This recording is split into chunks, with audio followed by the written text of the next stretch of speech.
Mga Kapinoy in Poland, February na, hindi lang ito Valentine. Pit filing na. Kung ready ka sa flowers, ready ka rin sa numbers. Kasi minsan, ang I love you na uuwi sa I owe you. Tapusin mo ito, baka ikaw ang magbayad imbis na ma-refund.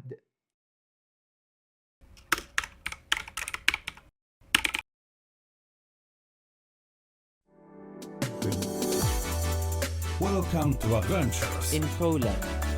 Welcome to Adventures. This is Adventures with Oli Castillo. Oli Castillo. Dzień dobry, February na. Habang yung iba naghahanap ng jowa, yung tax office naghahanap ng annual return mo. Ito ang plot twist. Hindi lahat may refund. Yung iba, biglang ikaw ang magbabayad. Kaya kung ayaw mo nang ma-surprise na mas masakit pa sa scene, tapusin mo ito hanggang dulo. So sa video na ito, pag-uusapan natin ang pinakahihintay ng marami, tax refund. Plus, yung mga dahilan bakit minsan refund, minsan kailangan magbayad. Ano ba ang PIT? PIT ang Personal Income Tax Return sa Poland. Annual report ito sa tax office. Dito lalabas kung magkano kinita mo sa 2025. Dito lalabas kung magkano ang tax na nabawas sa sahod mo. At dito lalabas ang ending, refund or magbabayad ka. Para sa income year 2025, start ng filing ay February 15, 2026. Deadline ay April 30, 2026. Huwag mong ipagpabukas. Ang deadline ay parang bus sa Warsaw. Pag late ka, iwan ka. Employer mo ang magbibigay ng PIT-11. Ito ang summary ng income tax na withhold sa buong 2025. Ito ang base data mo at pag wala ka nito, sablay na ang simula. Parang love letter na walang pangalan. Pag nag-change ka ng work, minsan hindi pa kumpleto ang PIT-11 sa draft. Hintayin mo pumasok lahat bago mag-submit. Ikaw ang magpa-finalize ng annual return mo, hindi employer. Ikaw ang mag-check ng draft, ikaw ang mag-aayos ng details. Ikaw ang maglalagay ng reliefs kung qualified ka, at ikaw ang magsisend. Para sa karamihan ng workers, PIT-37 ang gamit. Ito ang common sa employees.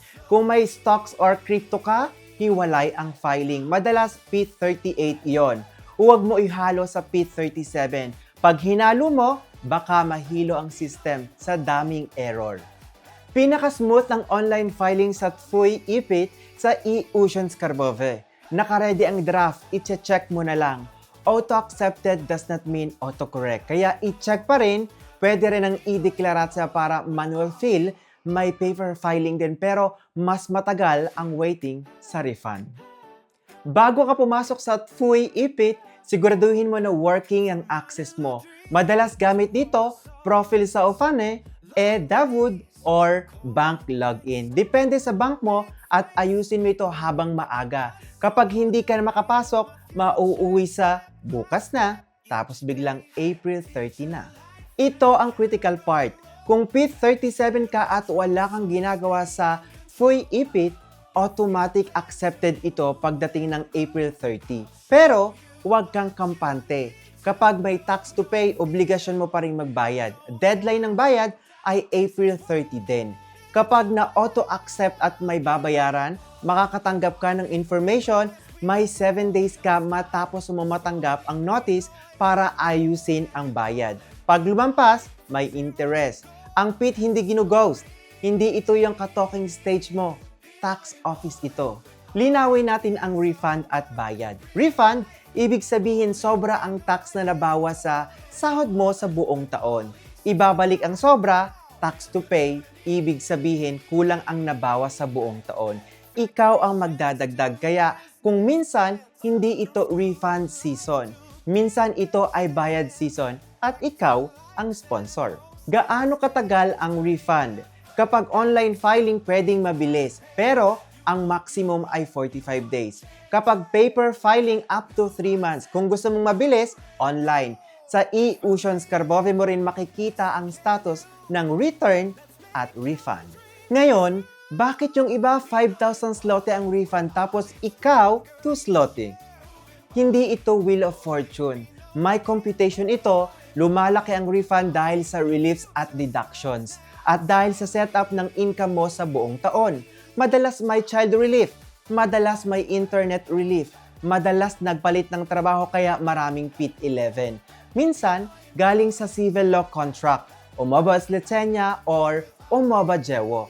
Tapos naging umoba o pratse. Minsan, joint filing mag-asawa. Depende sa income split. At minsan, may mali sa draft, tapos inayos nila.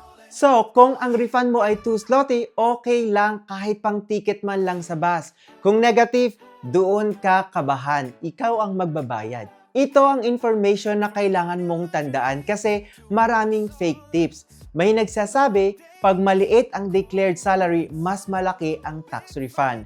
Mali ito. Ang refund, hindi premyo sa maliit na sahod. Refund siya pag sobra ang nabawas sa tax sa iyo sa buong taon kumpara sa final tax mo sa annual return. Halimbawa, kung nabawasan ka ng 8,000 zloty sa buong taon, tapos ang final tax mo 6,000 zloty, refund 2,000 zloty. Kung nabawasan ka ng 3,000 zloty sa buong taon, tapos ang final tax mo 2,900 zloty, refund 100 zloty. So, kung maliit ang nabawas, maliit din ang possible na refund. Kaya pag may nagsabi sa iyo na liitan mo ang declared salary para lumaki ang refund, mali ito. Ang ending niyan, hindi refund. Ang ending, problema. At hindi yung problema na nare-resolve ng isang sorry at smile lang. Ang totoong dahilan kung bakit malaki ang refund ng iba, may ulgi sila. Ang ulgi ay tax discount. Binabawas ito sa tax mo para mas maliit ang babayaran mo. Bumababa ang final tax nila pero malaki pa rin ang nabawas sa kanila during the year. Kaya lumalabas ang malaking overpayment. Ito ang relief na madalas hanap ng workers at malaki ang impact. Internet relief. Maximum 760 zloty per person per year kung qualified ka. Child relief. First child, 1,112.04 zloty per year. Second child, 1,112.04 zloty per year. Third child, 2,000.04 zloty per year. Fourth and next, 2,700 zloty per year. May iba pang deductions tulad ng donations at iba pang specific expenses. Depende sa situation. Ang rule, simple lang. Ilagay mo lang kung mapapatunayan mo. Huwag hulaan para lang magkaroon ng refund. Isa pang important na madalas nakakaligtaan, yung 1.5% option para sa public benefit organization, allocation ito ng part ng tax mo sa organization na pipiliin mo. Wala itong extra bayad mula sa bulsa mo. Ngayon, maging practical tayo. Proofs at bank details ang madalas sumisira sa refund. Kapag nag-claim ka ng internet relief, itago mo ang invoices at payment confirmations. Kapag child relief, itago mo ang documents na proof ng entitlement. Kapag donations, itago ang receipts. Pag may verification, ito ang hahawakan mo. Refund papasok sa bank account mo kaya i-check mo ang bank account number sa system. Maraming naghihintay pero mali pala ang account. Parang nagpadala ka ng GCash sa maling number. Masakit. Kapag tax to pay, bayad ito sa micro-rahunek mo. Micro-rahunek, ito ay ang iyong individual na tax account number sa Poland. Pag may mali sa draft, huwag muna i-submit. I-check mo muna kung kumpleto ang PIT 11. Kausapin mo ang employer kung may kulang. Pag nag-submit ka na at may mali, pwede kang mag-correction, kaya huwag kang mataranta. Ito ang clean flow na dapat mong sundan. Kunin ang PIT 11 mo galing employer, mag-login sa TFUI EPIT, i-check kung pumasok lahat ng PIT 11 lalo na pag nagpalit ka ng trabaho. I-check ang personal details mo, PESEL at address. I-check ang bank account number. I-add reliefs kung qualified ka. I-check result mo kung refund or tax to pay. I-submit bago mag-April 30. Kung tax to pay, bayaran bago mag-April 30 sa micro-rahunek. Extra tip! Maraming workers gumagamit ng PIT bilang proof of income sa mga formal processes sa Poland, kaya i-save mo ang mga confirmations. Ayan, mga ka-Pinoy in Poland, PIT filing na. Nag-start February 15, 2026, Deadline, April 30, 2026. Ayusin mo ng maaga para iwas stress, para iwas interest, para iwas, hala, bakit ako nagbayad?